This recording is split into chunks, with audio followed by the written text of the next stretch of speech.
Okay. Yes. So thank you everyone. This is probably my fourth class on Ovid's Metamorphoses, and probably my sixth class or seventh class, I forgot. Perhaps my sixth class on overall semester 1. So let us start with Ovid's Metamorphoses. We have actually already started with Ovid's Metamorphoses. Let us recapitulate a bit on what we have learned already. The first is we have already talked about what is mythology, what is myth. Myth is basically locates itself as a phenomena between history and imagination, between the world of the facts and information and that which resides on human fantasy, on the human imagination. That is myth. Myth is a very important tool in nation building, in building the pride of a nation. Bharatvarsha as a nation and national concept onektai relied on its mythological creations, on its epic Mahabharata and Ramayana, on various Puranas like Bhagavad Puran, like Shiv Puran, like Vishnu Puran, etc. So myth always plays a very vital and important role in building up a nation, and same is true in the case of the Greco-Roman mythology. The Greek and Roman mythology, I have already informed you that they are almost same and similar in nature, just the name changes. But Greek and Roman mythologies are almost same, and they are played a very important role in building up their own national tradition and their own national heritage. So I've talked about mythology, then I have talked about Ovid himself, about some of the biographical details of Ovid. Then we come into the various kinds of ages of man. So let us recapitulate a bit. I have talked about,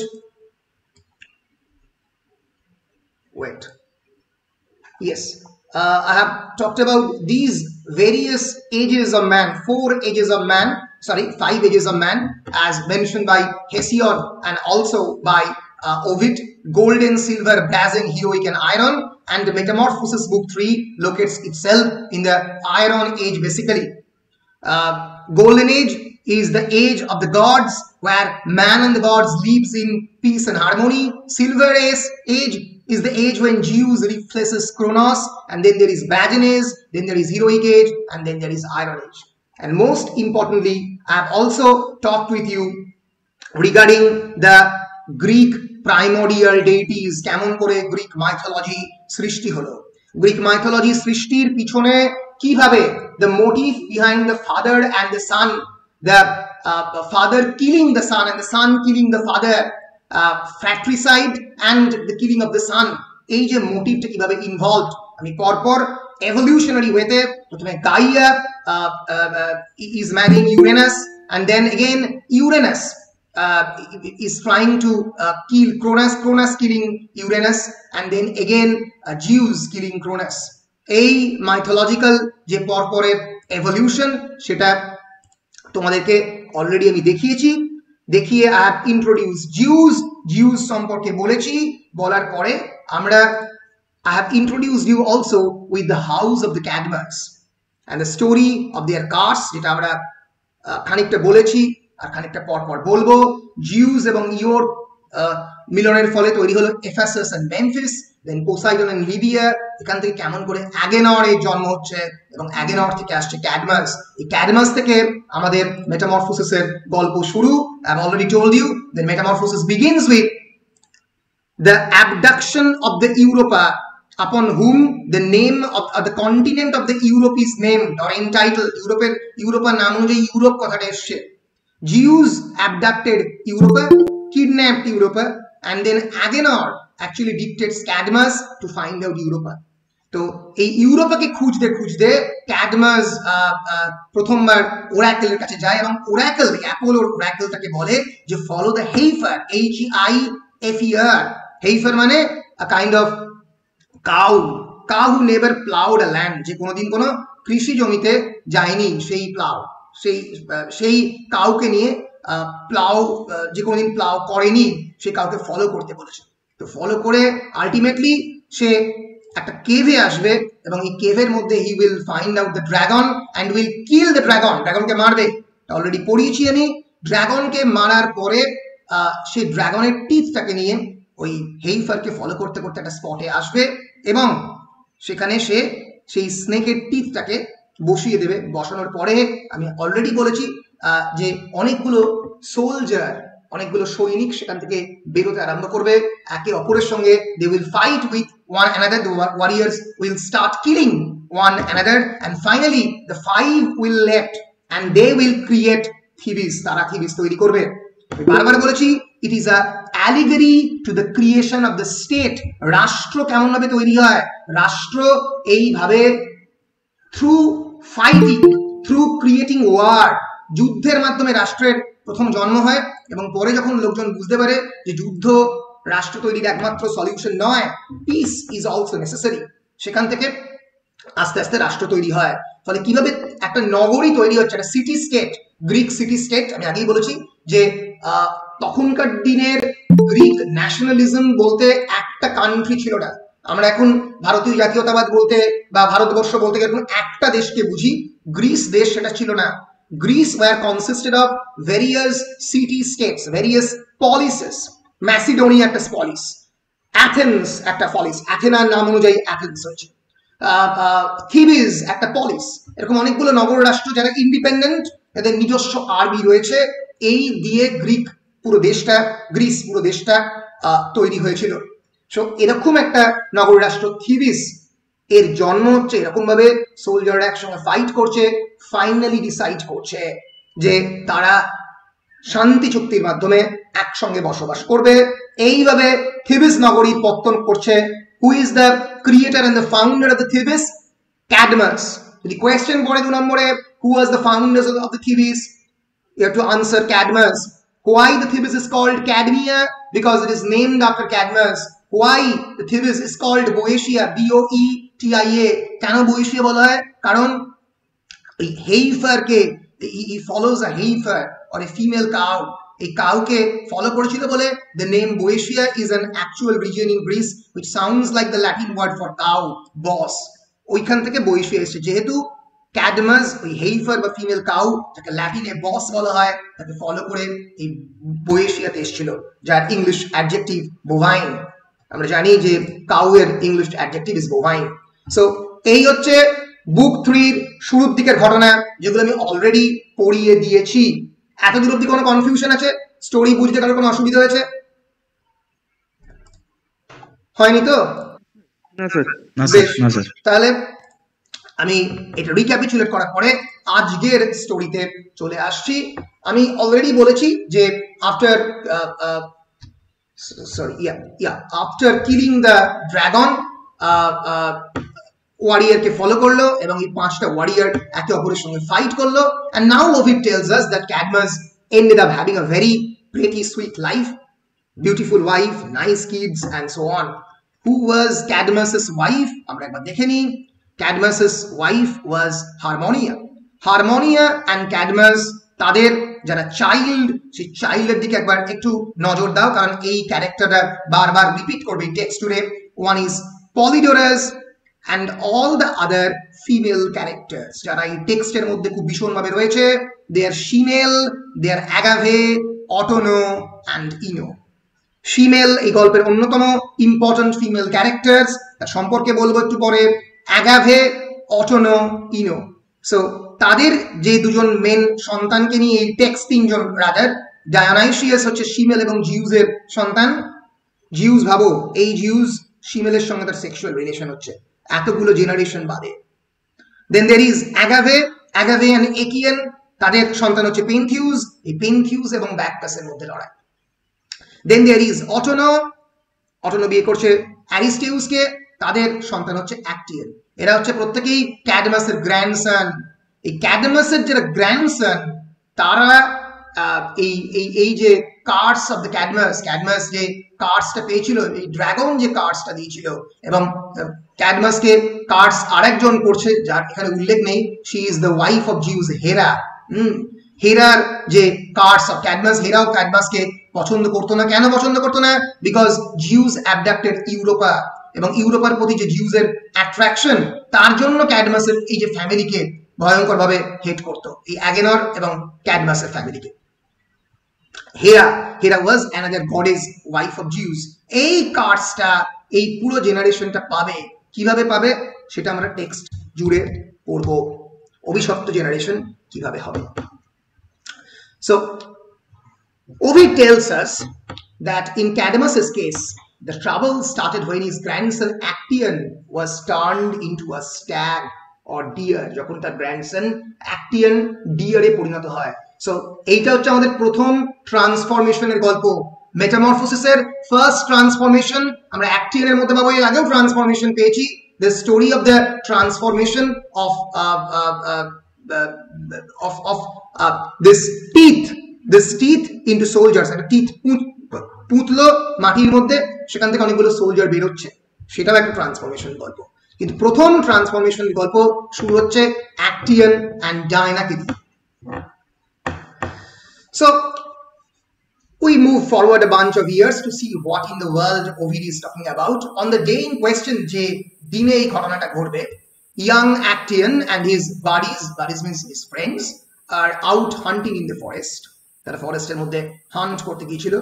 কেউ মনে হচ্ছে মাইক্রোফোনটা একটু ভুল করে খুলে রেখেছো, একটু মাইক্রোফোনটা অফ করে দেবে না, তাহলে আমার নিজেরই sound perhaps. Okay, so yes, so the young Actaeon and his buddies are out hunting in the forest. They kill lots of animals and the ground is stained with blood. Ground এর চারিদিকে blood ছড়িয়ে আছে। And nearby there is a valley containing a cave. হঠাৎ করে দেখলো যে সামনে একটা there is a valley with a big cave, and in this cave there is a spring where Diana and the nymphs like to bathe or like to bath. They were bathing on that particular cave. Diana, who was Diana? আমরা Diana একটু পরে দেখবো। Diana was the goddess of hunting, goddess of the countryside, the Roman goddess of the countryside, যার actual Greek name হচ্ছে Artemis. So Diana and the Artemis is same.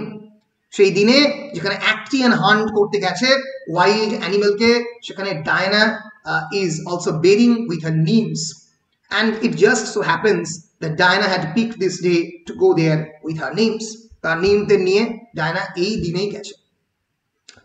এটা coincidence, আবার এটা coincidence, it is also just so happens that Actaeon wanders into this cave just when Diana and the nymphs are all splashing around in their birthday suits. Birthday suits মানে they were completely naked. In the time of her birth, we don't wear anything. So when he walks in, they are shocked, and all the crowd around Diana to hide her. সমস্ত তার যারা নিম তারা ডায়নাকে কাপড় পরাতে ব্যস্ত, কিন্তু Actaeon has already seen Diana naked, and that's a kind of original scene because Diana is supposed to be the goddess of virginity. Diana হচ্ছে virginity দেবতা। ফলে ন্যাচারালি ডায়নাকে যদি কেউ দেখে ফেলে, ডায়না তাকে ডেফিনেটলি এমন কোন একটা শাস্তি দেবে যার আলটিমেট কনসিকোয়েন্স হচ্ছে মৃত্যু। So then Diana splashes water on the Actaeon. Actaeon এর দিকে জল ছিটিয়ে দেয়, and at that instant he transformed into a stag or a male deer. He races out of the cave, সেখান থেকে দৌড়ে বেরিয়ে যায়। Now it isn't long before his own hunting dogs pick up his scent. তার যে গন্ধ, তার যে stag as a male deer, তার যে শরীরের গন্ধ, সেটা তার নিজের হান্টিং ডগরা বুঝতে পারে।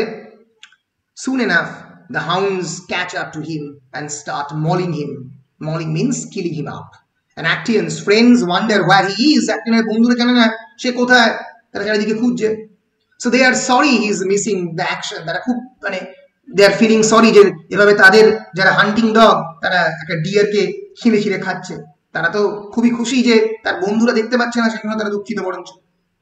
And eventually Actaeon dies from his wounds. কোনোভাবে এইভাবে সে আস্তে আস্তে মারা যায়। তো এই হচ্ছে the myth of the Diana and the Actaeon. পৃথিবীর মধ্যে অন্যতম ফেমাস মিথ। আমরা যদি একটু এই মাইথোলজির হিস্ট্রি দেখার চেষ্টা করি, দেখবো Actaeonকে নিয়ে সারা পৃথিবীতে চর্চা হয়েছে বিভিন্ন সময়, বিভিন্ন স্কাল্পচার পেইন্টিং আঁকা হয়েছে। তোমরা এই যে পেইন্টিংটা আমি আমার পাওয়ার পয়েন্টে রয়েছি, this is a famous painting painted by Titian, the Italian Renaissance artist Diana and Actaeon, 1556-1559 সালে আঁকা এই পেইন্টিং 3 বছর ধরে এখনো খুবই লাইভলি। যদি তোমরা কোনোদিন ভ্যাটিকান সিটিতে বা লুভর মিউজিয়ামে যাও, অরিজিনাল পেইন্টিংটা দেখতে পাবে এবং সেখানে দেখতে পাবে যে this is Actaeon trying to see Diana, ডায়নাকে ওই কেভের মধ্যে প্রথমবার দেখতে পাচ্ছে এবং আলটিমেটলি তাকে ট্রান্সফর্ম করে দেওয়া হবে ডিয়ারে, and all his hunting dogs will kill him. So this is a fascinating myth. তো আমরা যদি আমাদের পরীক্ষায় প্রশ্ন পড়ে যে who was Actaeon, তাহলে বলতে হবে in Greek mythology Actaeon was the son of the priestly herdsman. Actaeon এর বাবা ছিল একজন demigod, একজন half god. So he was also a minor god, a cultural hero.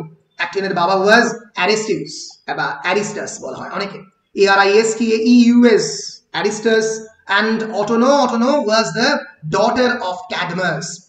Autono of Thebes was the daughter of the Cadmus, who was the founder of the Thebes. And the goddess Harmonia এবং তার সঙ্গে সঙ্গে ক্যাডমাসের সন্তান। বুঝতেই পারছো যে god এবং তার সঙ্গে সঙ্গে মানুষ, half god and half human being, তাদের ক্রিয়েশন হচ্ছে অটোনো এবং অ্যারিস্টিউস হচ্ছে একজন মাইনার গড। তো তার সন্তান হচ্ছে অ্যাক্টিয়ান। কিন্তু এর মধ্যে কোনো আলাদা গডলি পাওয়ার আলাদা করে এক্সিস্ট করে না। আমরা বারবারই এই গোটা টেক্সট জুড়ে বহু ক্যারেক্টার পাবো যারা ভগবান, ঈশ্বর এবং মানুষ তাদের মিশ্রণের ফলে ক্রিয়েট হয়েছে, কিন্তু তাদের মধ্যে আলাদা করে কোনো গডলি পাওয়ার এক্সিস্ট করে না। বিরাট বড় Theban hero was a famous Theban hero. Actaeon was a famous Theban hero. Theban is the adjective, Thebes থেকে থেবান কথাটা আসছে। অ্যান্ড লাইক অ্যাকিলিস, যে পরবর্তীকালে আরেকজন বিরাট বড় গ্রিক হিরো, ইলিয়াডের Achilles, in a later generation he was trained by the centaur Chiron. চিরনের দ্বারা ট্রেন্ড হয়েছিল সেন্টর। সেন্টর মানে তোমরা কি জানো? CENTAUR, anyone? সেন্টর মানে কেউ জানো কি? সেন্টর মানে হচ্ছে is a Greek mythological figure, half human and half horse, যার একটা অংশ হচ্ছে মানুষের মতো আর বাকি অর্ধেক অংশ হচ্ছে হর্সের মতো। This is the definition of সেন্টর। একটা সেন্টরকে এরকম দেখতে হয়। গ্রিক মাইথোলজিকে এরকম অনেকগুলো মাইথোলজিক্যাল ফিগার এক্সিস্ট করতো। It's a creature from Greek mythology with the upper body of a human and the lower body and legs of a horse. এবং তাদের মনে করা হতো তারা সত্যি is a great trainer of war. তারা মানুষকে যুদ্ধ শেখানোর ক্ষেত্রে একটা বিরাট বড় ভূমিকা এই সেন্টররা নিত। ওয়ার ট্রেনার, ওয়ারিয়রদের ট্রেন করে, কারণ তাদের স্পিড যেরকম বিরাট বেশি, তারা একটা জায়গা থেকে একটা জায়গায় ছুটে পালিয়ে যেতে পারে, তারা হাতটাকে ইউজ করতে পারে। ফলে এরকম একটা সেন্টরের দ্বারা, সেই সেন্টরের নাম হচ্ছে Chiron, another famous centaur of the Greek mythology, তার দ্বারা অ্যাক্টিয়ান ট্রেন্ড হয়েছিল। সো অ্যাক্টিয়ানের যে মাইথোলজি আমি একটু আগে বললাম, he fell fatal with the rod of the Artemis. Artemis মানে ডায়না, আর্টেমিস আর ডায়না একই। But the surviving details of his transgression vary. অনেকে বলে যে কি দোষ করেছে সেটা বোঝা যায় না। অনেকে বলে যে অ্যাক্টিয়ান ডায়নাকে দেখে ফেলেছিল, ভার্জিনিটির গডেস, তাই তাকে আলটিমেটলি এভাবে বলি হতে হলো। অনেকে বলে ultimately this is the rod on the part of the Hera. Hera চেয়েছিল যে অ্যাক্টিয়ানকে এরকম শাস্তি দিতে, কারণ আমি অলরেডি বলেছি যে জিউস ইউরোপের প্রেমে পড়েছিল, তো সেই জন্য ক্যাডমাসের ফ্যামিলিকে শেষ করে দেওয়ার একটা প্ল্যান ছিল হেরার। তো এরকম অনেক ধরনের মাইথোলজি, তো অনেক ধরনের স্টোরি আসে, কিন্তু অনেক ধরনের স্টোরি এক্সিস্ট করে। কিন্তু এটুকু বলা যায় যে in case of the story of the mythology of the Actaeon and the Diana, the hunter became the hunted. যে হান্টিং করছে সেই আলটিমেটলি ওয়াজ হান্টেড, তাকেই আলটিমেটলি হান্ট করা হয়। He was transformed into a stag, and his raging hound, struck with a wolf's frenzy, tore him apart as they would a stag. ছিঁড়ে ফেলেছিল স্ট্যাগকে। This motif of অ্যাক্টিয়ান, যে অ্যাক্টিয়ান ডায়নাকে দেখছে, Diana তাকে transform করে দিচ্ছে একটা স্ট্যাগে, এটা রেনেসাঁস এবং পোস্ট রেনেসাঁস বহু পেন্টিং, বহু আর্কিটেকচার, বহু স্কাল্পচারে দেখা গেছে। তোমরা দেখতে পাচ্ছ this is another sculpture, famous sculpture ক্যাসাটা, ইতালির একটা বিখ্যাত সিটি ক্যাসাটা, তার মধ্যে এই স্কাল্পচারটা দেখা যায় যেখানে অ্যাক্টিয়ান দাঁড়িয়ে রয়েছে এবং Actaeon has been transforming into kind of স্ট্যাগে ট্রান্সফর্ম হয়েছে, কিন্তু তার হাত পাটা মানুষের মতো আছে এবং প্রচুর পরিমাণে কুকুর, হান্টিং ডগস তাকে ঘিরে ফেলে তাকে মারছে। তো এটা মানে আর্টিস্টদের একটা অন্যতম শ্রেষ্ঠ আমরা বলতে পারি মোটিভ, যে এই যে আর একটা paint, this is the print by জামিয়াগন, the transformation of the Actaeon. এখানেও আমরা দেখতে পাচ্ছি যে ডায়নাকে দেখছে অ্যাক্টিয়ান এবং Actaeon is transforming into a kind of stag. This is another স্ট্যাগই ট্রান্সফর্ম হচ্ছে Actaeon. So this is Giuseppe Cesare Raka, Diana and the Actaeon, Museum of Budapest. So this is the story of the Actaeon and Diana. এক second, হ্যাঁ বলুন। এই class নিয়ে call করছি, ঠিক আছে? শিওর শুনে না, সরি কিছু। So this is the myth of the Diana and the Actaeon. কারো জায়গাতে কোনো বুঝতে অসুবিধা হয়েছে? বলো, কারো কি বুঝতে অসুবিধা হয়েছে ডায়না এন্ড দ্য অ্যাক্টিয়ান?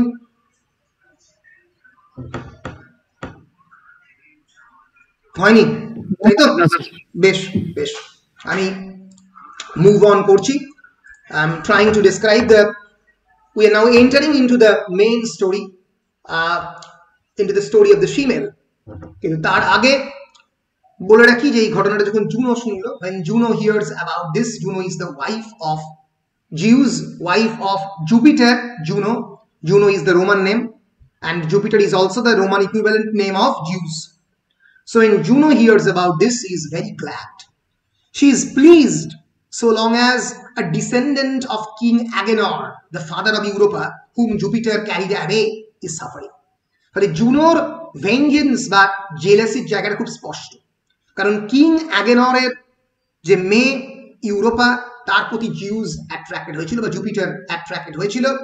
যতক্ষণ পর্যন্ত এই কিং অ্যাগেনরের ফ্যামিলির কেউ না কেউ সাফার করছে, কারণ অ্যাগেনরের ছেলে হচ্ছে ক্যাডমাসের গ্র্যান্ডসন হচ্ছে এই অ্যাক্টিয়ান।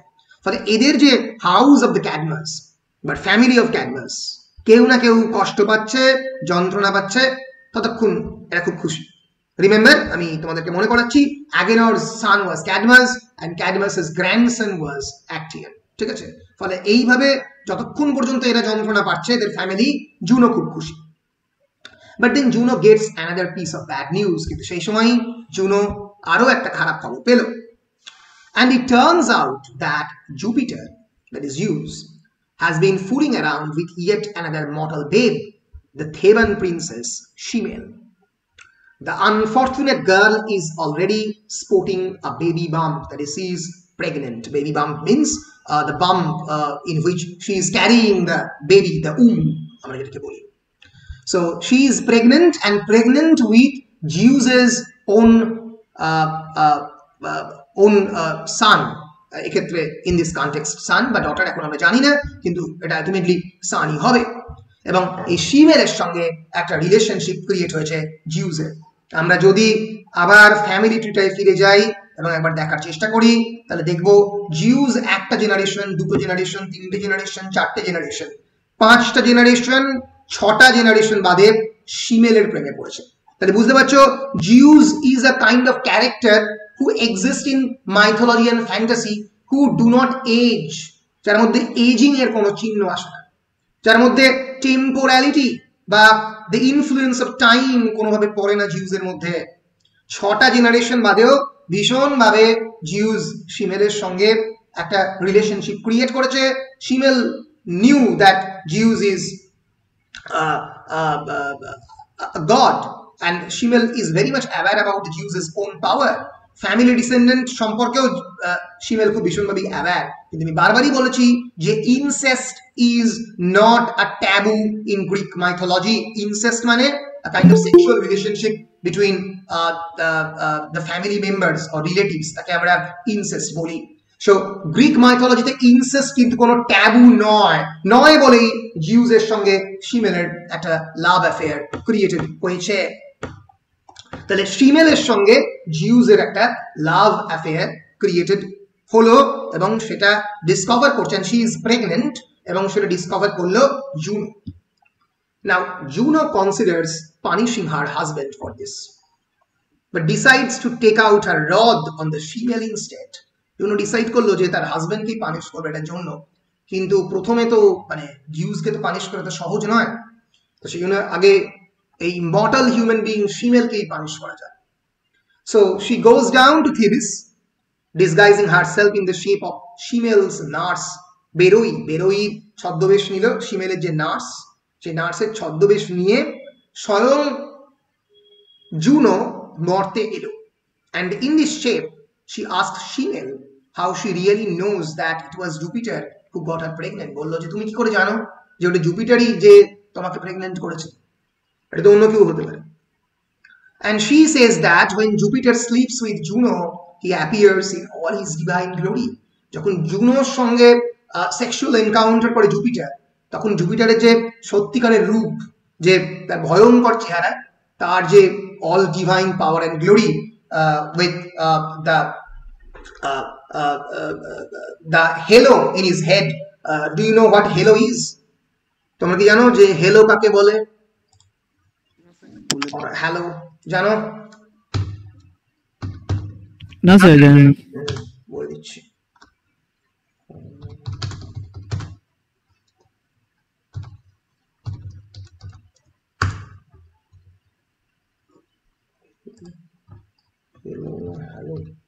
Hello.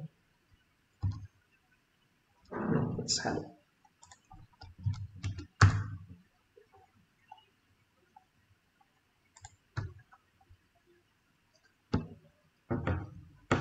This is a halo.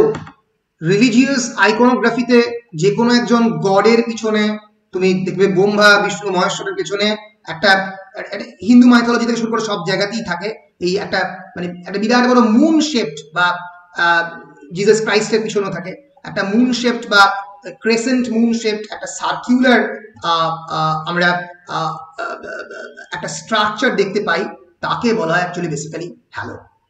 So halo is basically a kind of crown of light rays, a circle or disc of light that surrounds a person in art, in architecture, in religious iconography. যে কোনো Buddhism, Hinduism বা ইসলামে বা খ্রিস্টানিটিতে যে কোনো গডের পিছনে এই hello দেখতে পাওয়া যায়।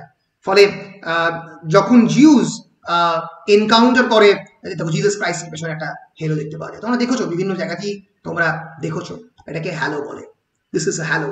Again, this is a halo. H-A-L-O, halo. ঠিক আছে? So এখানে শিমেল যেটা বলার চেষ্টা করলো সেটা হচ্ছে এই ধরনের যে কোনো ধরনের যখন জিউস এনকাউন্টার করে কোনো একটা সেক্সুয়াল অ্যাফেয়ারে জুনোর সঙ্গে, তখন এরকম he appears in all his divine glory, সেই ডিভাইন গ্লোরি নিয়ে অ্যাপিয়ার করে। And she convinces Shimel, সেইভাবে শিমেলকে কনভিন্স করলো টু ডিমান্ড ইকুয়াল ট্রিটমেন্ট। বলো তুমি জিউসের কাছ থেকে চাও যে সেও যেন তার সমস্ত গ্লোরি নিয়ে at the time of the sexual encounter সেও যাতে অ্যাপিয়ার করে। And poor শিমেল বুঝতে পারেনি। The next time Jupiter visits him, কারণ যে মুহূর্তে জুপিটার তার নিজের সমস্ত গ্লোরি নিয়ে শিমেলের সামনে অ্যাপিয়ার করবে, সেই সময় শিমেল ছিন্ন ভিন্ন হয়ে যাবে। শিমেল will be completely being destroyed, এবং সেটাই হবে। শিমেল জোর করবে জুপিটারকে, জুপিটার তার সমস্ত গ্লোরি নিয়ে, তার ডিভাইন গ্লোরি নিয়ে, তার ডিভাইন পাওয়ার নিয়ে অ্যাপিয়ার করবে, and শিমেল will be completely destroyed and jeopardized. The next time Jupiter visits him, she asks him to grant her gift, একটা gift চাই বলল, and she was pregnant at that time. So Jupiter swears a solemn oath by the river Styx. Styx এর নামে শপথ নিল Jupiter.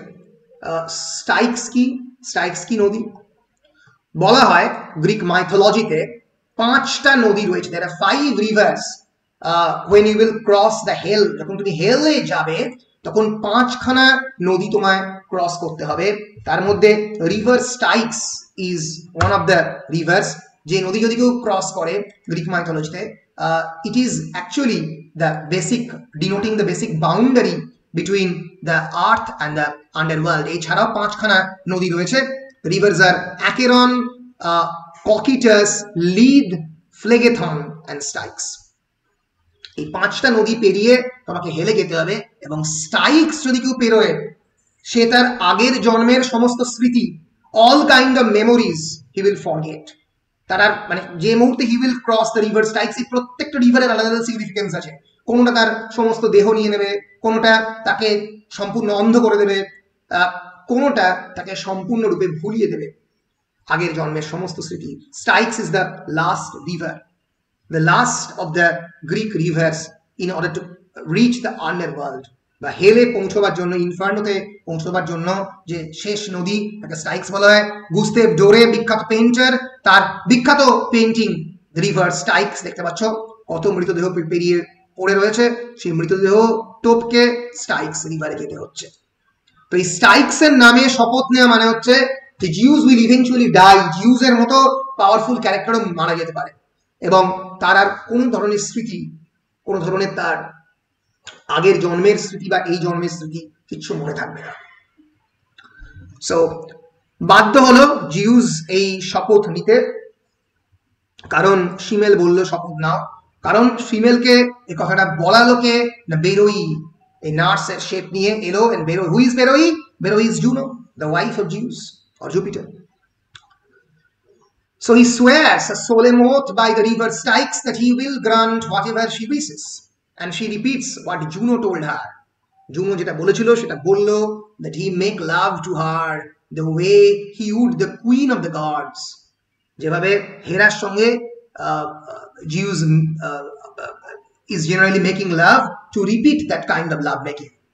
To make love means a sexual encounter. লাভের সঙ্গে to make লাভের কোনো সম্পর্ক নেই. To make love is a phrase. So Jupiter doesn't want to comply. Jupiter সেটা মানতে রাজি হলো না, but he is bound by his oath. সে তার ওথ বা শপথে bound. He does as he is told, and female is incarcerated. Incarcerated মানে ছিন্ন ভিন্ন হয়ে যায়. Incarceration means completely been lacerated. সম্পূর্ণ ভাবে একটা উন্ড দ্বারা বিপর্যস্ত হয়ে পড়া, এবং তাই হয় সেই সময়. And Ovid tells us that her unborn child is later extracted from her womb and implanted in Jupiter's thigh. অনেকেই বলে the first C-section বা Caesarian baby হচ্ছে জুলিয়াস সিজার. গ্রিক মাইথোলজি অনুযায়ী প্রথম অপারেশন করা বা সিজারিয়ান বেবি হচ্ছে females সান ব্যাকাস বা ডায়োনাইসাস যাকে বলা যায়. এবং ওভিড আমাদের জানালো যে এই আনবর্ন চাইল্ড, ফিমেল তো সম্পূর্ণ ছিন্ন ভিন্ন হয়ে যায়, কিন্তু এই আনবর্ন চাইল্ডকে ফিমেলের উম থেকে এক্সট্রাক্ট করে, এবং জুপিটার তার থাইয়ের মধ্যে তাকে ইমপ্ল্যান্ট করে বসিয়ে রাখে, এবং he is Bacchus. So when the time rolls around, what's where it's born from, this child ends up being Bacchus. এই চাইল্ডটাই ব্যাকাস হয়, the god of the wine, a weird personality. অনেকেই বলে যে ব্যাকাস ইজ ফিজিক্যালি হ্যান্ডিক্যাপ. ব্যাকাসের যে বিভিন্ন description Greek মাইথোলজিতে আমরা দেখতে পাই, অনেকটা ফিজিক্যালি ডিসেবল হতে পারে ব্যাকাসের চেহারা দেখে মনে হয়.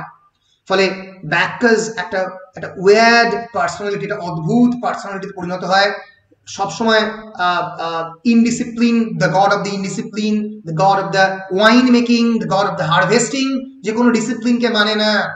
তো এই হচ্ছে ব্যাকাস, যার মায়ের গর্ভ থেকে, ছিন্ন ভিন্ন মায়ের গর্ভ থেকে যাকে বার করে জিউস তার থাইয়ের মধ্যে রেখে তাকে ইমপ্লান্টেড করে. He is the son of the Zeus, the god of the wine, Bacchus. এইভাবে ফিমেলের গর্ভ থেকে ব্যাকাসের জন্ম হলো. তাহলে স্টোরি অফ দ্য ফিমেলটা বুঝতে পারলে? স্টোরি অফ দ্য ফিমেলটা কি যদি আমি একটু শর্ট ফর্মে বলার চেষ্টা করি. Juno is very much jealous about the fact that Zeus or Jupiter is having a kind of affair with female. She knows about this, she got to know about this happening, and that female is also pregnant. So she goes down to Thebes, disguised herself in the guise of female's nurse Beroi, and then she says that when Jupiter sleeps with Juno, he appears in all his divine glory. Jupiter যখন জুনোর সঙ্গে sexual affair করে, সমস্ত ধরনের glory দিয়ে করে। তুমি কি সেই গ্লোরি, সেই ডিভাইন গ্লোরির খালি একটা অংশ দেখতে চাও? And so she was convinced and she demanded this kind of equal treatment from Jupiter. Jupiter প্রথমে রাজি হয়নি, কিন্তু জুপিটারকে আগে একটা ওথ বা একটা প্রতিজ্ঞা করিয়ে নেওয়া হয়েছিল রিভার স্টাইক্স এর নামে। রিভার স্টাইক্স আমি আগেই বলেছি, one of the rivers of the hell, যে রিভারের নাম নিয়ে যদি একবার শপথ গ্রহণ করা হয় তাহলে মৃত্যু বা কমপ্লিট ফরগেটফুলনেস ছাড়া আর কিছু পাওয়া যাবে না। ফলে জুপিটার করতে বাধ্য হয় এই কাজটা। Jupiter complied the order but ends up lacerating and incarcerating the female. ফিমেলকে প্রায় ছিন্ন ভিন্ন করে দেয়।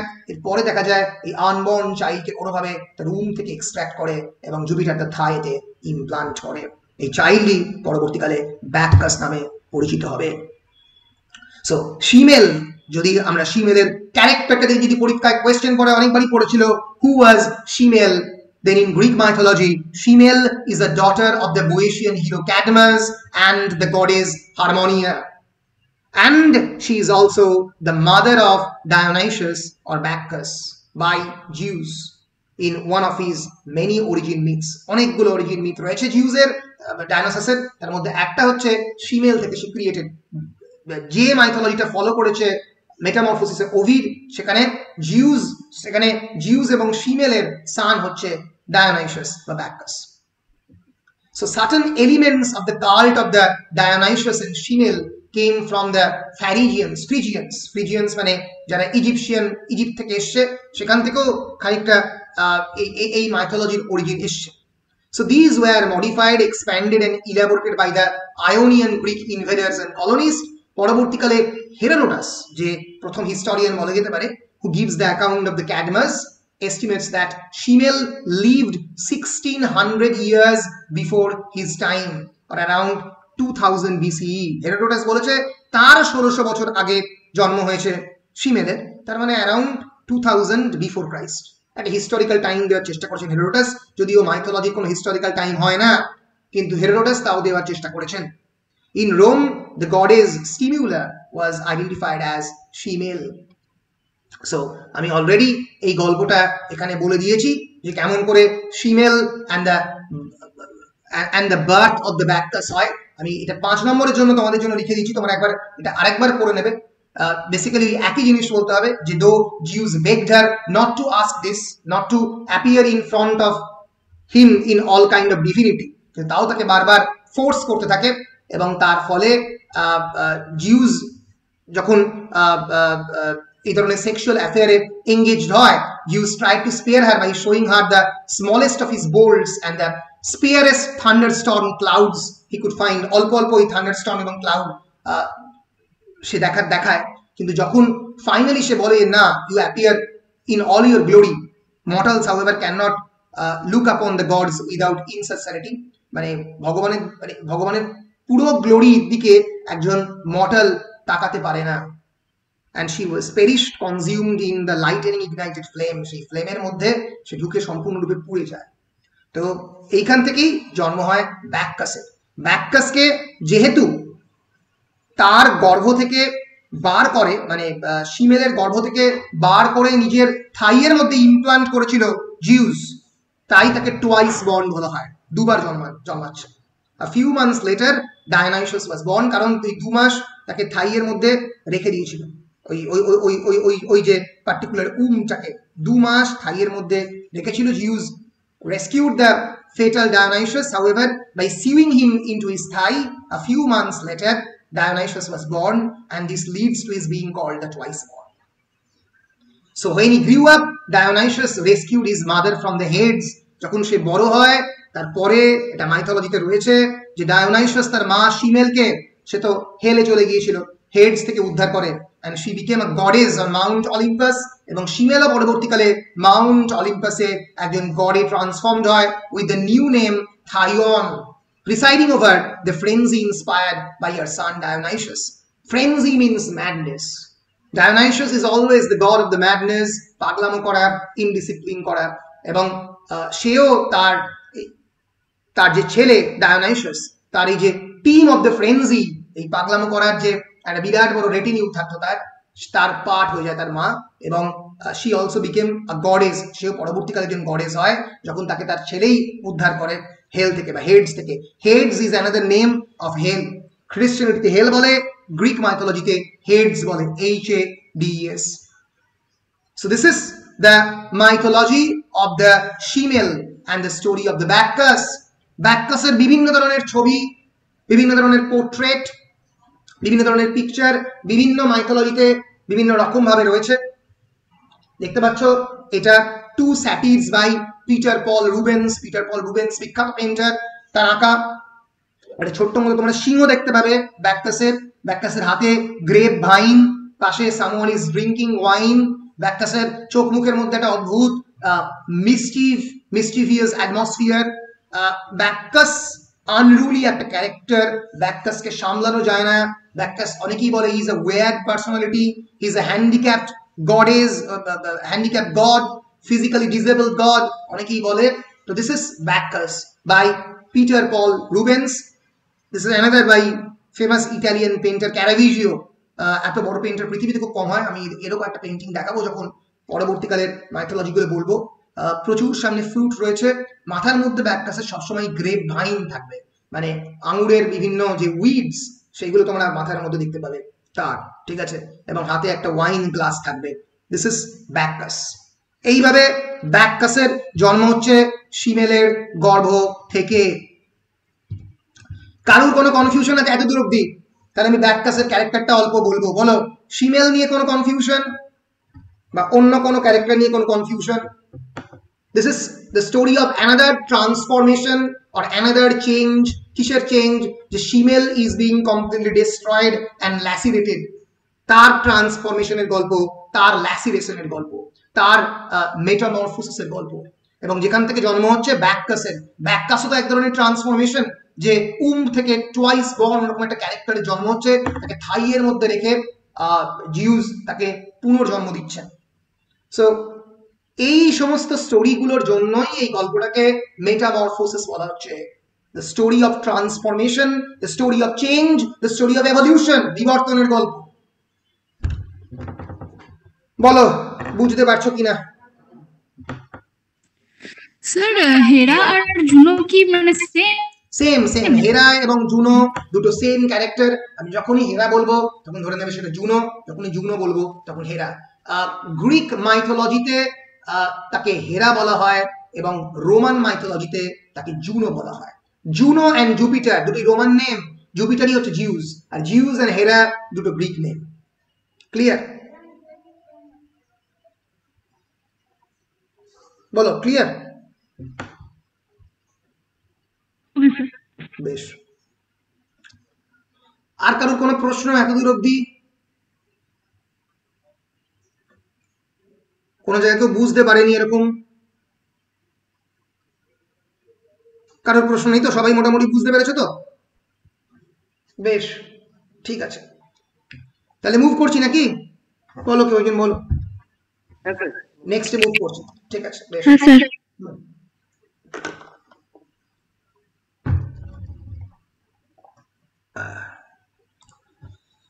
হ্যাঁ, এইবার আমরা ইন্ট্রোডিউসড হচ্ছি আমাদের গল্পের অন্যতম ইম্পর্টেন্ট ক্যারেক্টার, তার সম্পর্কে কয়েকটা ইম্পর্টেন্ট কথা জেনে নেওয়া খুব দরকার। He is Dionysius or Bacchus. এই যে কোনো স্কাল্পচার দেখবে ডায়োনাইসিয়াস বা ব্যাককাসের, দেখলেই তোমরা বুঝতে পারবে তার চারিদিকে গ্রেপ ভাইন, ছোট্ট ছোট্ট আঙুর। তখন কিন্তু গ্রিস দেশে আঙুর বা ইউরোপিয়ান কান্ট্রিগুলোতে এই গ্রেপ কিন্তু খুব একটা ইম্পর্টেন্ট ফ্রুট ছিল। নট অনলি ফর ইনটক্সিকেশন, নেশার দ্রব্য হিসেবে শুধুমাত্র নয়, গ্রেপ কিন্তু হারভেস্ট করলে বহু জায়গাতে বিক্রি হতো। কমার্শিয়াল অবজেক্ট হিসেবে গ্রেপ খুব ইম্পর্টেন্ট ছিল তখন গ্রিস দেশে কিন্তু, ঠিক আছে? ফলে এই গ্রেপ মানেই হচ্ছে মানে চাষ তাদের কাছে, হারভেস্ট, এবং হারভেস্ট কৃষি গ্রিস দেশে খুবই তখন ইম্পর্টেন্ট ছিল। কারণ আমরা জানি যে কৃষি ছিল একমাত্র সোর্স অফ ইনকাম এবং একমাত্র সোর্স অফ লাইভলিহুড। এবং এই কৃষি যেহেতু related with fertility of the soil, উর্বরতার সঙ্গে যেহেতু রিলেটেড, উর্বরতা মানে ক্রিয়েটিভিটি, এর ফলে ডায়োনাইসিয়াস, the festivity of the Dionysius was also associated with the creation of the literature, with the creation of the great Greek tragedy, যে সমস্ত গ্রেট গ্রিক ট্র্যাজেডি গুলোর জন্ম হচ্ছে এই ফেস্টিভিটি অফ দ্য ডায়োনাইসিয়াসের সঙ্গেই। যখন ফেস্টিভিটি অফ দ্য ডায়োনাইসিয়াস চলছে তখনই কিন্তু তোমাদের মাথায় রাখতে হবে যে ফর এক্সাম্পল ইডিপাস রেক্স তখন স্টেজড হচ্ছে, ইসকাইলাস, সফোক্লিস, ইউরিপিডিস, যে তিনজন গ্রেট গ্রিক ড্রামাটিস্ট, তারা এই যে ডায়োনাইসিয়াসের ফেস্টিভ্যালে তাদের ড্রামাগুলোকে স্টেজ করত। লোকজন এই ধরনের গ্রেপ ভাইন বিক্রি করার পরে এই ধরনের থিয়েটার ফেস্টিভ্যালে আসতো এবং ড্রামাগুলোকে দেখতো। ফলে এই যে মানে আনরুলি হওয়া, এই যে ইনডিসিপ্লিন হওয়া বছরের কয়েকদিন, এটা কিন্তু তাদের কাছে একটা সেলিব্রেশনের মুড ছিল। ফলে সেই সেলিব্রেশনের মুডের সঙ্গে কিন্তু Dionysius is very much interconnected. So Dionysius is associated with all forms of creativity, be it the fertile soil or the creation of the grapevine or the creation of the great Greek tragedies. এই সমস্ত ধরনের great creations এর সঙ্গে Dionysius was associated. Dionysius এর আরেকটা নাম হচ্ছে Bacchus. Dionysius Greek name, Bacchus Roman name বা ল্যাটিন নেম। মনে থাকবে এই প্রত্যেকটা ভগবানের একটা Greek name and there is another Latin name. They are same, their functions are same. বারবার বলছি, Greco-Roman mythology is almost same. Greek mythology and Roman mythology, hence it is called Greco-Roman mythology. বুঝতে পেরেছো? বেশ। So Dionysius is basically the god of the grape harvest, wine making and wine. The god of the wine making and wine. The god of the wine making, the harvest and wine. Fertility, really ritual madness, rituality মানে কি? RITUL, ritual মানে সংস্কার, আচার অনুষ্ঠান, right? Brilliant. So ritual madness, religious ecstasy মানে আনন্দ, ধর্মীয় আনন্দ, and theater in the ancient Greek. তাহলে এতগুলো দেবতা কিন্তু Dionysius, and they are associated with one another, very much related with one another. Wine, fertility, ritual madness, religious ecstasy, theater, religion and myth. And wine played a very important role in the Greek culture, I have already told you. And the cult of the Dionysius was the main religious focus for its unrestrained consumption. এই সময়, এই ফেস্টিভিটির সময় যত খুশি তুমি alcohol বা এই wine বা তুমি বলতে পারো এই গ্রেপ ভাইন খেতে পারো। And his worship became firmly established in the 7th century before Christ. He may have been worshipped by as early as 1500 and 1100 BC by the Mycenaean Greeks. Mycenaean Greekরা 1500 থেকে 1100 এর মধ্যে প্রথম উপাসনা শুরু করে ব্যাক্কাসের, এবং ব্যাক্কাস খুবই পপুলার হয়ে ওঠে 7th সেঞ্চুরিতে। আমরা জানি ইডিপাস রেক্স লেখা হচ্ছে কখন, 429-এ পারফর্ম হচ্ছে। সেই সময় ব্যাক্কাসকে সমস্ত গোটা গ্রিস পুজো করতো। তাহলে মোটামুটি 1500-1100 এই সময় শুরু হচ্ছে এবং 4th সেঞ্চুরি দিকে খুব পপুলারাইজড হচ্ছে। So he may have been worshipped as early as 1500 and 1100 BC by the Mycenaean Greeks. Traces of the Dionysian type cult have also been found in the ancient Ionian Crete. Ionia হচ্ছে গ্রিসের একটা প্রদেশ। যখন Greece দেশ ক্রিটকে দখল করে নেয় তখন Ionian Crete বলে পরিচিত হয়, এবং ক্রিট হচ্ছে আইল্যান্ড, গ্রিস দেশের একটা এক্সটেন্ডেড পার্ট আমরা বলতে পারি। He is also known as Bacchus. Dionysius এর আরেকটা নাম আমরা জানি, রোমান নেম হচ্ছে ব্যাক্কাস, এবং তারা যে ধরনের ফ্রেনজি সে ইন্ট্রোডিউস করে, ফ্রেনজি মানে এক ধরনের পাগলামো। আমরা দেখতে পাবো এই গল্প জুড়ে বহু উইমেন ক্যারেক্টার এবং বহু মেন ক্যারেক্টার তারা ডায়োনিসিয়াসের দ্বারা পাগল হয়ে যাবে এই ব্যাক্কাসের দ্বারা, এবং তারা এই ব্যাক্কানেলিয়ান রিচুয়াল ফলো করতে আরম্ভ করবে। তাকে ব্যাকহেইয়া বলা হয়, BAKKHEA। আবার একটা ওয়ার্ড আছে ব্যাক্কানেলিয়ান, Bacchanalian, N-E-L-E-A-N, L-E-A-N, Bacchanalian, B-A-C-C-H-A, Bacchanalian। ওকে, Bacchanalian বলে রিচুয়ালের কথা আমরা জানতে পারবো, যেটা মানে হচ্ছে ব্যাক্কাসের দ্বারা আক্রান্ত হওয়া। So his Theseus sometimes wound with ivy and dripping with honey. অনেক সময় দেখা যায় তার যে থিরসাস মানে তার হাতে একটা ত্রিশূলও আছে আর কি, যার মধ্যে এক ধরনের ইভি মানে শ্যাওলা এবং হানি, তার মধ্যে মধু এবং হানি ঝরে পড়ছে। He is both a beneficent wand and a weapon. His thesis is also a weapon as well as wand মানে magic wand, মানে আমরা বলতে পারি জাদুর ছড়ি, used to destroy those who oppose his cult and his freedoms he represents. সে স্বাধীনতার প্রতীক। তাকে যখনই কেউ কলোনাইজ করার চেষ্টা করে, কেউ ধরে রাখে, আমরা দেখবো এই গল্পে বেশ কয়েকজন মানুষ তাকে ধরে রাখার চেষ্টা করেছে, তাকে সে সম্পূর্ণরূপে ধ্বংস করে দিয়েছে। He is a liberator known as Eleutherios. His wine, music and ecstatic dance free his followers from the self-conscious fear and care and subvert the oppressive restraints of the powerful. তো আমরা যেরকম বিভিন্ন সময় আমাদের মাইথোলজিতেও, আমাদের হিন্দু মাইথোলজিতেও তাণ্ডব নৃত্যের উল্লেখ পেয়েছি, যেখানে শিব তাণ্ডব নৃত্য করছে, নিজেকে সমস্ত ধরনের রেস্ট্রেন থেকে কমপ্লিটলি ফ্রি করে এই তাণ্ডব নৃত্যে সে অংশগ্রহণ করছে, এবং মানে যখনই শিব তাণ্ডব নৃত্য করছে, it's actually a symbol of the creativity. আমরা শিবের তাণ্ডব নৃত্যের কথা পড়েছি যখন সাবিত্রীর দেহ নিয়ে সে এই তাণ্ডব নৃত্য করেছে, কিন্তু ব্যাকাস এটা ডেলিভারেটলি করে, সবসময় করে, কারণ হি রিপ্রেজেন্টস ফ্রিডম, সে স্বাধীনতার প্রতীক। ফলে এখান থেকেই আমি একটা গ্রিক ট্র্যাজেডি থিওরির কথা বলবো এই জায়গাটা থেকে। আগে এই জায়গাটা পড়ে নিই, তারপর আমরা যাব। ফলে ব্যাকাস সবসময় এই ওয়াইন, মিউজিক এবং এক্সট্যাটিক ডান্স এর সিম্বল, এবং এই জন্যই এই যে পুরো ব্যাকানেলিয়ান রিচুয়ালটা, এটাকে আমরা বলতে পারি the cult of Dionysus, the cult of Bacchus. Cult মানে সিউএলটি, কাল্ট মানে একটা যুগ বা একটা রিচুয়াল, একটা ইম্পর্টেন্ট ইভেন্ট থেকে কাল্ট বলা হয়। কাল্ট ফিগার মানে সে তো মানে সেই যুগের একটা মানে সিম্বল। সেই দ্য কাল্ট অফ দ্য ডায়োনাইসাস, যেখানে এই মানে এই ধরনের music, dance, ecstatic dance, free from everything, এটা ঘটতে থাকে। অনেকেই তোমরা হয়তো পড়ে মনে করছো আবার কি পাগলামো, এই পাগলামো পেছনে একটা লজিক আছে, সেই লজিকটা আমি এর পরে দেব। So the cult of the Dionysius is also a cult of the souls. His maenads, Dionysius এর সঙ্গে তার মেইনাড থাকে। মেইনাড মানে কেউ জানো? এক সেকেন্ড। ডায়োনাইসিয়াসের সঙ্গে তার যারা সঙ্গী সাথী থাকে, বিশেষ করে মহিলারা, তাদেরকে মেইনাড বলা হয়, MAENAD। এবং মেইনাডদের ছবি দেখলে তোমরা খানিকটা ভয় পেয়ে যাবে। Yes, maenad in Greek mythology is a female follower of the Dionysius.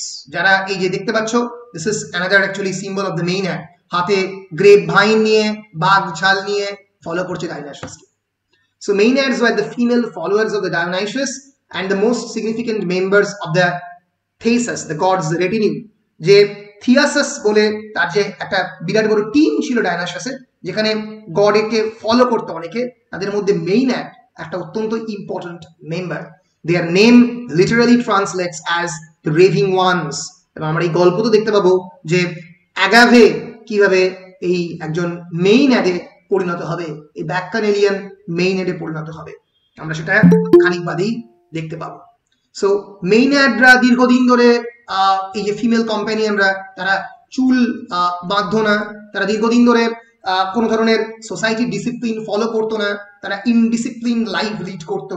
এইটা হচ্ছে মানে ব্যাকাসের রেটিনিউ এর পার্ট, ব্যাকাসের টিমের পার্ট হতে গেলে তোমাকে এরকম ইনডিসিপ্লিন হতে হবে।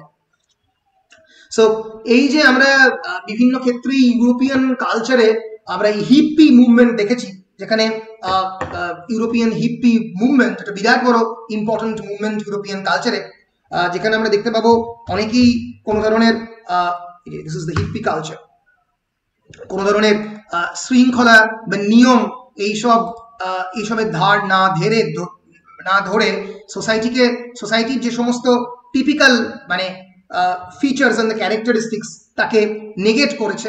তো এই মুভমেন্টটা 1970s এর সময়, 1967 এবং 1960s এ একটা কাউন্টার কালচার হিসেবে হিপ্পি মুভমেন্ট গোটা ইউরোপে ছড়িয়ে পড়ে। This is the hippie culture ইউরোপে তোমরা দেখতে পাবে, তোমরা হয়তো শান্তিনিকেতন বা অন্যান্য জায়গাতে কয়েকজন অল্প অল্প হিপ্পিকে দেখতে পেয়েছো যারা কোনো ধরনের সোসাইটাল কালচারকে ফলো করে না। দে আর ভ্যাগাবন্ড, দে আর উইদাউট, দে আর নোম্যাডস, যাযাবর। তারা কোনো ধরনের সোসাইটাল রুলস এবং রেগুলেশনকে ফলো করে না, যেটা আমরা বলতে পারি অনেকটাই এই ব্যাককানেলিয়ান কালচারেরই একটা এক্সটেনশন, ইউরোপিয়ান কালচারের এক ধরনের এক্সটেনশন, ব্যাককানেলিয়ান কালচারের এক ধরনের মডার্নাইজড ফর্ম, এটাকে কাউন্টার কালচার বলা হয়, মানে সংস্কৃতির এক ধরনের সংস্কৃতির বিপক্ষে দাঁড়ানো, ঠিক আছে, it's known as counter culture. So এই হচ্ছে ব্যাককাসের পরিচয়। ব্যাককাসকে জানতে গেলে এই মানে ব্যাককাসের যে তার পেছনের যে কালচার সেটাকে বুঝতে হবে। and he is sometimes categorized as a dying and rising god, এক সময় তার সংস্কৃতি মারা যায় আবার সে উঠে দাঁড়ায়, ঠিক আছে। এবং এই আমরা যেরকম মনসা মঙ্গল কাব্যে পড়েছি যে মনসাকে কিছুতেই মানে চাঁদ সদাগর পুজো দেবে না, চাঁদ সদাগর চিরকাল রিজেক্ট করছে, কারণ মেন হিন্দু প্যান্থিয়নের পার্ট সে মনসাকে করবে না। এই গল্পের মধ্যে ব্যাককাসের পুজো তার ভাই পেন্থিউস দেবে না।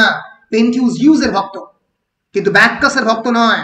কিন্তু ব্যাককাস তার যে ওয়ার্শিপ জোর করে আদায় করে নেবে, এবং আদায় যখন করতে পারবে না, পেন্থিউস আমরা দেখতে পাবো এই গল্পতে খুব অদ্ভুতভাবে মারা যাবে, তাদের মার্ডার্ড হবে। সো ফলে ব্যাককাসকে আমরা বলতে পারি মার্জিনালাইজড গড। কি বলতে পারি? Marginalised god, marginalised god. এমন সেই গড যে পার্শ্বরেখায়িত, যে সেন্টারের মধ্যে বিলং করে না, যে মার্জিনের মধ্যে বিলং করে ব্যাককাস। তাকে এই মেন গ্রিক প্যান্থিয়নে অনেকে কেউ জায়গা দিতে চায় না, কারণ সে হাফ গড, সে ফিমেল থেকে ক্রিয়েটেড, সেটা অদ্ভুত ওয়ার্ড ক্যারেক্টার, পুরোপুরি ফিজিক্যালি এবলও নয়, কারণ যেভাবে তাকে ক্রিয়েট করা হয়েছিল সেই জন্য।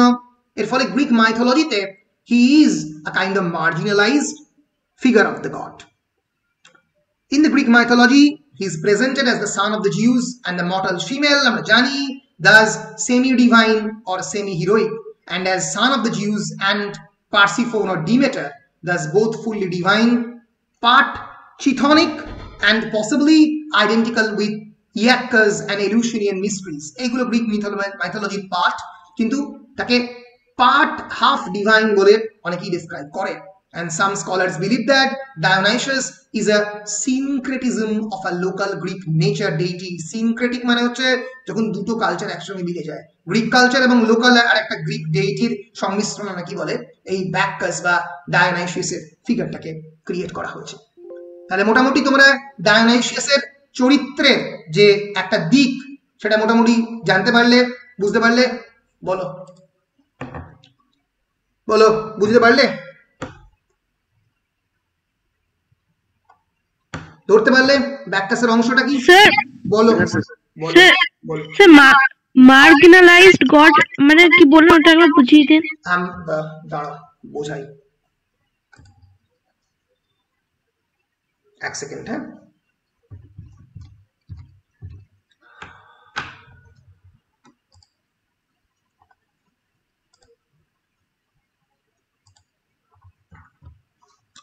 লিটারেচারে খুবই ইম্পর্টেন্ট কনসেপ্ট হচ্ছে কনসেপ্ট অফ দ্য মার্জিনালাইজেশন। ধরা যাক এটা হচ্ছে একটা পাতা। এই পাতায় যখন তুমি পরীক্ষায় টানো, কি টানো? মার্জিন টানো। তুমি কি করো? তুমি যখন পরীক্ষায় যেই মুহূর্তে মার্জিন টানছো, তুমি মার্জিন টেনে পরীক্ষার খাতাকে মাঝখানে লেখার প্ল্যান করছো, তাই তো? This are the margins. এই মার্জিনে তুমি হয়তো খালি কোয়েশ্চেনের নাম্বার দেবে, ঠিক আছে, আর এইখানে তুমি মেন তোমার লেখার অংশটা তোমার পরীক্ষার খাতায় থাকবে, তাই তো? So this can be called as the centre, কেন্দ্র, তোমার খাতার কেন্দ্র, and this can be called margin, তাই তো? সো এই মার্জিন থেকেই যে কথাটা এসছে তাকে বলা হয় মার্জিনালাইজড বা পার্শ্বরেখায়িত। বাংলাতে থেকে বলা হয় পার্শ্ব শয়বয়ে রেপ, পার্শ্ব রেখায়িত। এবার লিটারেচারে এই পার্শ্বরেখায়িত চরিত্র বা মার্জিনালাইজ চরিত্রের সংখ্যা বিপুল।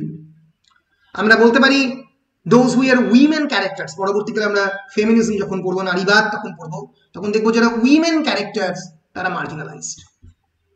Those patriarchy, they are marginalized by the patriarchy, পুরুষতন্ত্র দ্বারা marginalized. আমরা পাবো disable characters, DISABLE, those who are physically disabled character, এদেরকে নিয়ে একটা স্টাডিজ আছে, তাকে বলা ডিসেবিলিটি স্টাডিজ, ডিসএবিলিটি স্টাডিজ। এরা মার্জিনালাইজড, যারা ফিজিক্যালি হ্যান্ডিক্যাপড, ব্যাককাস হয়তো কারণটা এর মধ্যে পড়ছে। এবং আমরা দেখতে পাবো those who are colonial figures, colonized, colonized, NIZED, colonized মানে যারা সাম্রাজ্যবাদ যারা আক্রান্ত। ফর এক্সাম্পল ব্রিটিশ কলোনাইজেশনের শিকার হচ্ছে ভারতীয়রা। আর ইন্ডিয়ান উইমেন আর অ্যাকচুয়ালি ডাবলি কলোনাইজড, কারণ তারা ব্রিটিশ দ্বারা কলোনাইজ, আবার ইন্ডিয়ান মেন দ্বারা কলোনাইজ, ডাবলি কলোনাইজড। ফলে এই যে মার্জিনালাইজেশন, এই marginalization signifies a kind of oppressive and oppressed and suppressed people, marginalized by some sort of power. এই পাওয়ারটা অনেক কিছু হতে পারে, এই পাওয়ারটা ইম্পেরিয়াল ফোর্স হতে পারে, IMPRIAL, ব্রিটিশদের দ্বারা একটা ফোর্স যেটা ভারতীয়দেরকে চিরকাল মার্জিনালাইজ করে রেখেছিল। এটা কলোনিয়াল ফোর্স হতে পারে, এটা ভারতীয়দের মার্জিনালাইজ করে রেখেছিল। এটা কোনো জেন্ডার্ড ফোর্স হতে পারে, পেট্রিয়ার্কাল ফোর্স হতে পারে, যেটা উইমেনদেরকে মার্জিনালাইজ করেছে। আবার এটা আমাদের ফিজিক্যালি এবল মানুষ হতে পারে, যারা এই ডিসেবলদের চিরকাল মার্জিনালাইজ করে রেখেছে। ফলে এই যে বিভিন্ন যারা এই মার্জিনালাইজ ক্যারেক্টার, তারা যে ট্রাইবালদের যদি আমি মার্জিনালাইজ করি, আমরা যারা those who are people who belong to the general caste, we marginalize the tribal people, তাহলে সেটাও এক ধরনের মার্জিনালাইজেশন। তাহলে পার্শ্বরেখায়িত চরিত্র বা মার্জিনালাইজ ক্যারেক্টার বলতে যারা কোনো না কোনো ভাবে এই সেন্টার দ্বারা ডমিনেটেড বা হেজিমোনাইজড by exploited by the centers, they are always being called marginalized figure. তাদেরকে টেকনিক্যাল ল্যাঙ্গুয়েজে সাবঅল্টার্ন বলা হয়, SUBALTERN, সাবঅল্টার্ন।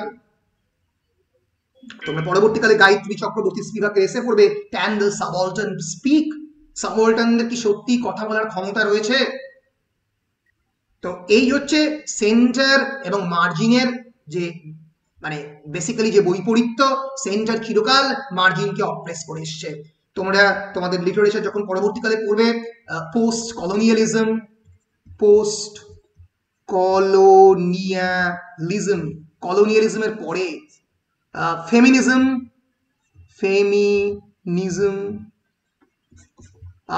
সাবঅল্টার্ন স্টাডিজ, এই subaltern studies, ALTERN, subaltern studies, এই প্রত্যেকটাতেই এই মার্জিনালাইজড ফিগারদের পাবে। So marginalised figure can be anything, যে কিছু হতে পারে। উইমেন হতে পারে, হতে পারে সে ডিসেবল ক্যারেক্টার্স, হতে পারে সে ট্রাইবাল ম্যান, হতে পারে সে কলোনাইজড পিপল। বিভিন্ন পার্সপেক্টিভে মার্জিনালাইজেশনের ডেফিনেশন বদলায়। আমাদের এই গল্পে মার্জিনালাইজড গড কে? ডায়োনাইসিয়াস বা ব্যাককাস। কেন? কারণ যে traditional Greek Pantheon, Greek PANTHEON, এই প্যান্থিয়নের পার্ট বা মেন অংশ তাকে হতে দেওয়া হচ্ছে না, সে ঢুকতে পারছে না গ্রিক প্যান্থিয়নের মেন চরিত্রে তাকে। কারণ সেই সময়কার যারা মেন রাজবাড়ি, ডাইনাস্টি, ইম্পেরিয়াল ফোর্স, তার পুজো কেউ করে না, তো তাকে যে গড হিসেবে কেউ মানে না। এই গল্প আমাদের দেখাবে যে কেন ডায়োনাইসিয়াস কিভাবে can wreak havoc, can destroy a family by using his divine powers। এই গল্পের মধ্যে আমরা সেটা দেখতে পাবো, পেনফিউজ এবং ব্যাককাসের মধ্যে যে যুদ্ধ, সেই যুদ্ধের মাধ্যমে। সো আমরা আপাতত ইন্ট্রোডিউসড হলাম with the figure of the Bacchus. Bacchus কে? ব্যাককাস কে রে? বল, কার ছেলে? The Jews are female. Very good. Jews and female. Right, Derives. Jews of Jupiter and female সন্তান হচ্ছে ব্যাককাস বা ডায়োনাইসিয়াস। যেই ব্যাককাস সেই ডায়োনাইসিয়াস। বলো, মোটামুটি বোঝাতে পেরেছি তোমাদেরকে এতদূর? হ্যাঁ স্যার। কোনো কনফিউশন? কোনো কনফিউশন নেই, তাই তো? No sir. বেশ, ভেরি গুড, খুবই ভালো, খুব ভালো। এরপরে আমি আজকে এগোবো না, কারণ আজকে এগোলে অনেকটা দেরি হয়ে যাবে। এরপরে দিন we will introduce you to the figure of the Tiresias. টাইরেশিয়াসের গল্প, তারপরে আছে তোমার ইকো এবং নার্সিসাসের গল্প। এরপরের দিন মোটামুটি বুক 3 বেশিরভাগ অংশটি শেষ হয়ে যাবে, হয়ে গিয়ে আমরা মেইন যে স্টোরি অফ দ্য পেন্থিউস এন্ড ব্যাক্কাস তার মধ্যে ঢুকবো। তাহলে আজকে আমরা যে জিনিসগুলো পড়লাম সেটা হচ্ছে ব্যাক্কাস ও ডায়োনাইসিয়াসের জন্ম, ফিমেলের সঙ্গে sexual encounter with the Zeus, কেমন ভাবে ব্যাক্কাসের জন্ম হলো, আমরা Actaeon and the story of the Diana, and তার আগে ক্যাডমাসের ফাউন্ডেশন অফ দ্য থিবিস, ড্রাগনকে মেরে, সেই গল্পটা আমরা মোটামুটি পড়ে ফেলেছি। এর পরের দিন আমরা টাইরেশিয়াস এবং নার্সিসাস এবং ইকোর গল্প শেষ করে হয়তো এই ন্যারেটিভের, পেন্থিউসের ন্যারেটিভের মধ্যে ঢুকবো। দুদিনের মধ্যে পুরো বুক 3 শেষ হয়ে যাবে, মানে পুরো সামারিটা শেষ হয়ে যাবে। তারপরে টেক্সটের যে অংশটা আমাদের সিলেবাসে রেকমেন্ডেড আমি পড়াবো, তারপরে কোয়েশ্চেন আনসার করে দেবো। 3 থেকে 4টে ক্লাসের মধ্যে মোটামুটি মেটামরফোসিস মানে প্রায় শেষের দিকে আর কি। ঠিক আছে, বলো কোনো প্রশ্ন?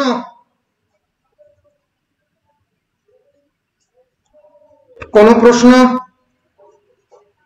নেই?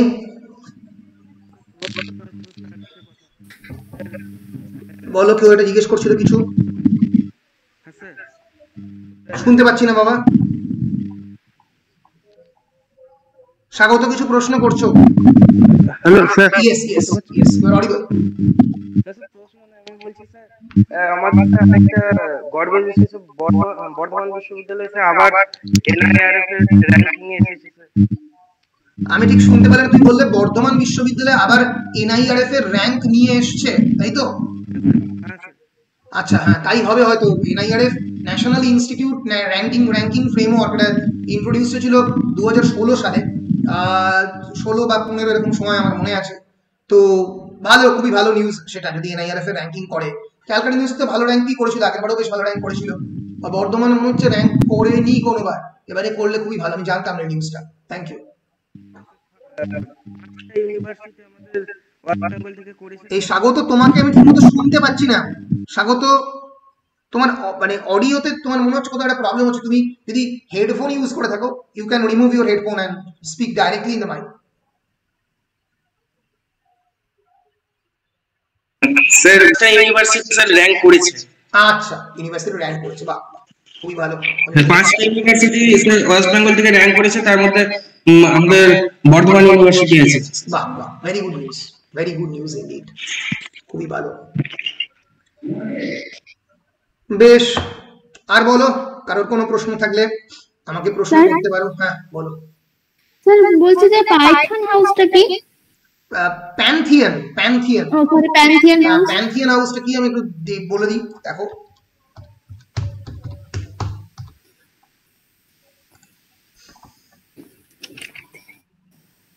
দেখো প্যান্থিয়ন তো একটা জায়গা, রোমের প্যান্থিয়ন বিখ্যাত জায়গা, কিন্তু রিলিজিয়নে প্যান্থিয়ন কথাটাকে ইউজ করা হয় অন্যভাবে, PNTHON।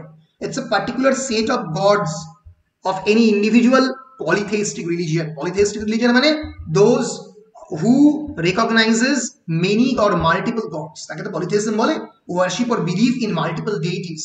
তো সেই polytheistic religion-এ একটা করে প্যান্থিয়ন ক্রিয়েট করা হয়। এই দেখো প্যান্থিয়ন মানে হচ্ছে একটা স্পেসিফিক সেট অফ গডস, যারা সেই কনভেনশনাল মাইথোলজি পার্ট। ধরা যাক আমাদের হিন্দু প্যান্থিয়নে 3টে সব থেকে পাওয়ারফুল গডকে বলো, ব্রহ্মা, বিষ্ণু, মহেশ্বর, রাইট। এবার এর বাইরে যারা এই প্যান্থিয়নের গড, তারা যে আরো অনেকে আছে, ইন্দ্র আছে, অরুণ, বরুণ আছে, তারা তো এই রেকগনাইজড প্যান্থিয়নের পার্ট, কিন্তু এই ট্র্যাডিশনাল প্যান্থিয়নের যারা পার্ট নয়। ধরা যাক ফর এক্সাম্পল, যাকে নিয়ে আমি একটু আগে যে গল্পটা বললাম, সেটা হচ্ছে আমাদের কি বললাম বলো,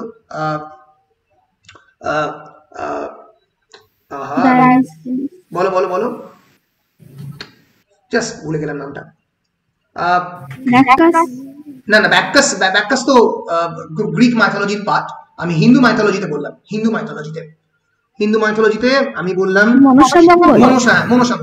মনসা, যাকে চ্যাংমুড়ি কানি বলা হতো। তো এই মনসা তো এই ট্র্যাডিশনাল মাইথোলজির পার্ট নয়, এই ট্র্যাডিশনাল প্যান্থিয়নের পার্ট নয়, ঠিক আছে।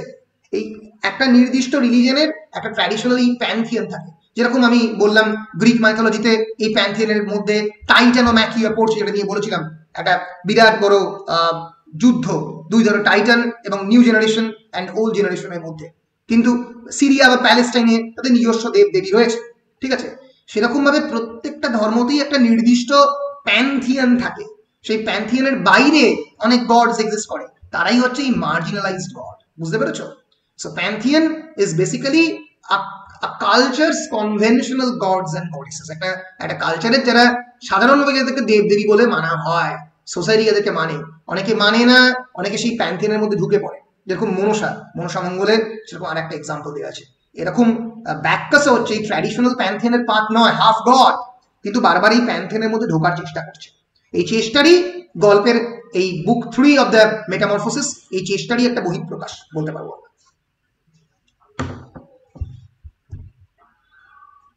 আর একটা জিনিস একটু তোমাদেরকে আমি বলে দিতে চাই, আগের দিন থেকে বলবো করে ঠিক করেছি, আর বলা হচ্ছে না, যদিও শেষ দিকের ক্লাসে আর একটু ভালো করে বলবো।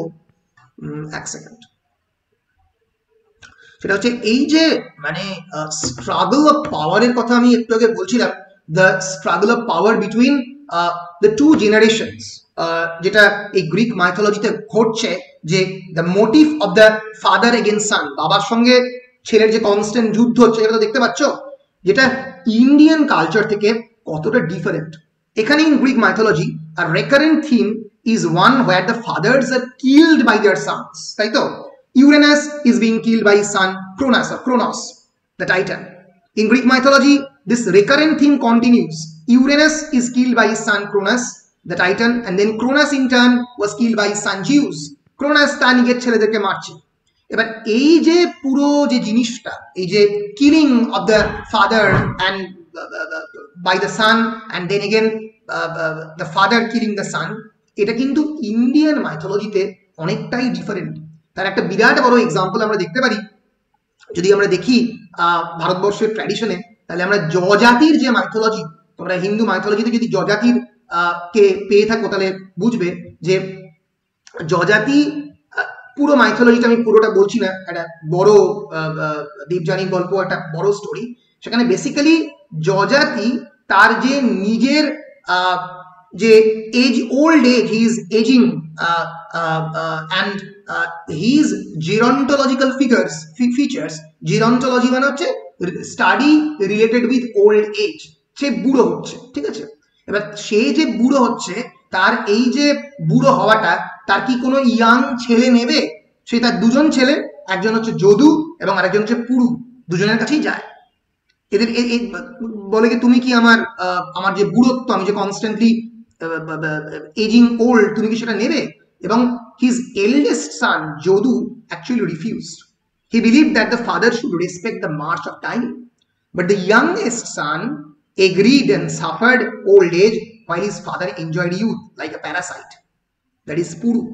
And years later, having had his fill of youth, Jojati took back the cards of the old age from his son, and he then made a decision.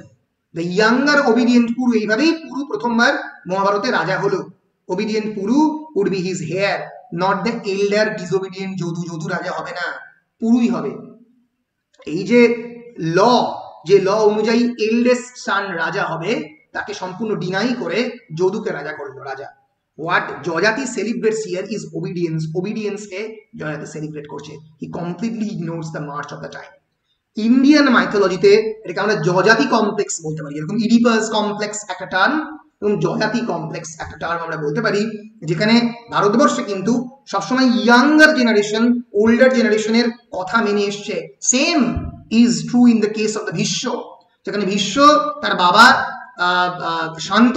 শান্তনুর সমস্ত ধরনের নিজস্ব ইচ্ছা পূরণের জন্য সে নিজে সম্পূর্ণরূপে এই ওথ নিয়েছিল যে সে পরবর্তীকালে কোনোদিনও বিয়ে করবে না, তাই তো ভীষ্ম নিয়েছিল।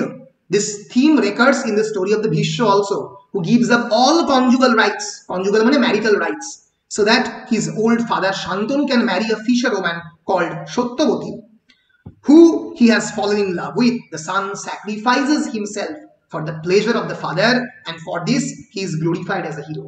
So Bharatiyo Sabhyata kintu, when a son sacrifices his own rights, his own desires, his own feelings, he is being glorified as a hero.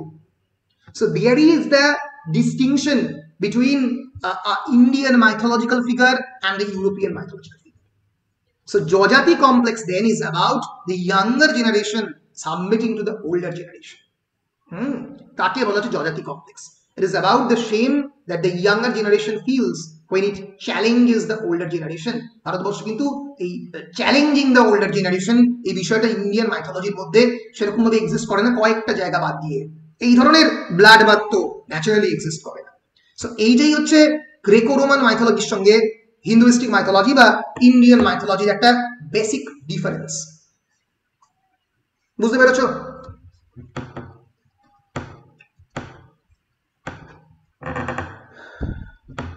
বলো, বুঝতে পেরেছো?